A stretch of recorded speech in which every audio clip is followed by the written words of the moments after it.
The day the sun stood still, chronicle of a darkness that devoured the world.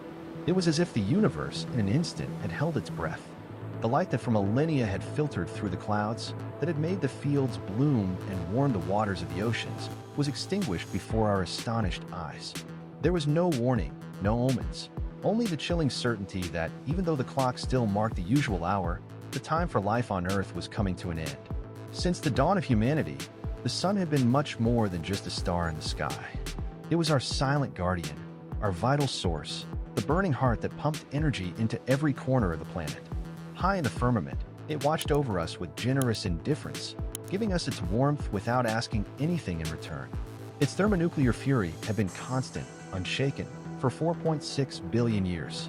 But now, for reasons science could barely comprehend, the sun had entered an incomprehensible slumber. Its core, where every second unleashed energy equivalent to millions of atomic bombs through the fusion of hydrogen into helium, fell silent. What followed was an agonizing wait of 8 minutes and 20 seconds, the exact time it takes sunlight to travel the 150 million kilometers that separate us. In that brief span, plants kept performing photosynthesis, animals continued their daily routines, and humanity, unaware of its imminent fate, kept breathing with the same carelessness as always. But when the last wave of photons left the solar surface and faded at the edges of Earth's atmosphere, reality was completely transformed. The sky, which only hours before had been a celestial canvas adorned with the warm glow of daylight, began to fade like an ancient painting exposed to the dampness of time. The deep blue gave way to an increasingly dense gray, until absolute blackness engulfed everything. But this was not an empty darkness. It was a sky full of stars, many of which we had never seen so clearly before. The Milky Way stretched out like a luminous wound that split the sky in two, overflowing with cosmic diamonds on an ebony canvas. It was a spectacle as beautiful as it was devastating. The constellations emerged with ghostly clarity, and the planets reflected the last remnants of light reaching them, shining like beacons in a sea of despair. But even those distant sentinels began to lose their glow, leaving the sky in a state of silent agony. While nature marveled or shuddered at the sight of an unbridled cosmos, human minds began to crumble under the weight of an unprecedented reality. The loss of sunlight threw off the deepest mechanisms of our being. Our circadian rhythms, those biological clocks that had guided our sleep, our hunger, and our moods for countless generations, became disoriented, like broken compasses in the middle of the night. Anxiety spread like an invisible shadow, covering our minds with a fog of fear and confusion. Insomnia became the new natural state. No one could sleep in the face of the possible end. The animals, also enslaved by the dance of light and shadow, fell into chaos.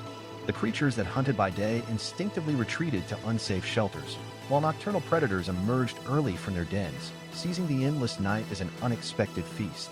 In the forests, deserts, and savannas, a distorted chorus of cries and whispers echoed, of erratic footsteps and aimless flights, as the natural balance unraveled in the face of absolute darkness. The oceans, deep guardians of life, did not escape the tragedy. Microscopic algae and plankton, invisible pillars of the marine food chain, halted their life cycles when deprived of light. Within hours, the creatures that depended on them began to succumb to hunger, dragging down with them the fish, marine mammals, and larger predators that inhabit the depths. It was an echo of death spreading outward, rippling beneath the surface like a silent wave of extinction. For a time, humanity trusted in its inventions. Power grids maintained the illusion of normalcy. Artificial lights illuminated the cities, ovens warmed homes, and the screens of devices glowed like modern torches. Yet, without the sun-feeding solar panels, and with energy demand skyrocketing to unsustainable levels, the systems began to fail one by one. Blackouts spread like oil stains across the global map. Cities sank into a gloomy silence, interrupted only by the groans of dying generators and the trembling voices asking how much longer we could hold on. Meanwhile, temperatures began to drop slowly but relentlessly. The atmosphere, which for millennia had acted as a thermal shield, trapping the sun's warmth, began to cool beyond remedy.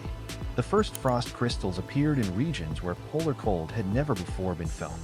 Indoors, breath vapor condensed in the frigid air, and people huddled beneath thick blankets, fearing that each dawn had already become a memory of a time forever lost.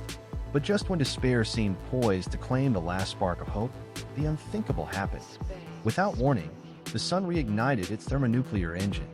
Like a heart resuming its beat after an unexpected arrest, hydrogen fusion restarted its cycle, and 8 minutes later, the first rays of light broke through the gloom that had shrouded the planet. The landscapes that had been buried in eternal night shone with an almost unbearable brilliance, as if the world had plunged into the infancy of the universe. Humanity rejoiced, wept, and embraced the light as a loved one returned from death. But the truce would be brief. Beyond the limits of the solar system, a much darker threat was already taking shape. A wandering black hole, that invisible monster that warps space and devours matter, was slowly approaching, relentless and voracious. First, the Oort cloud trembled.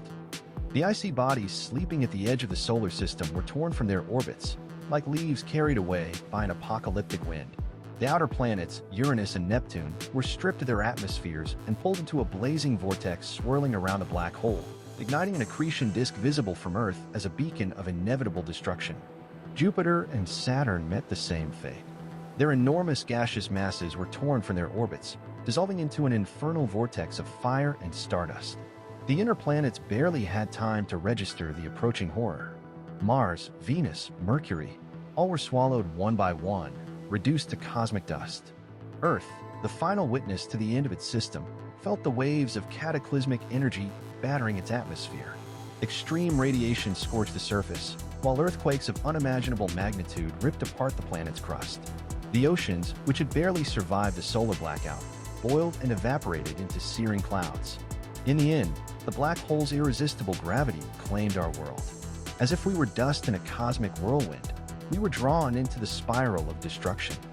And as we crossed the event horizon, the final boundary beyond which nothing escapes, not even light, the last vision was of a distant universe, slowly fading away until it was wrapped in endless darkness.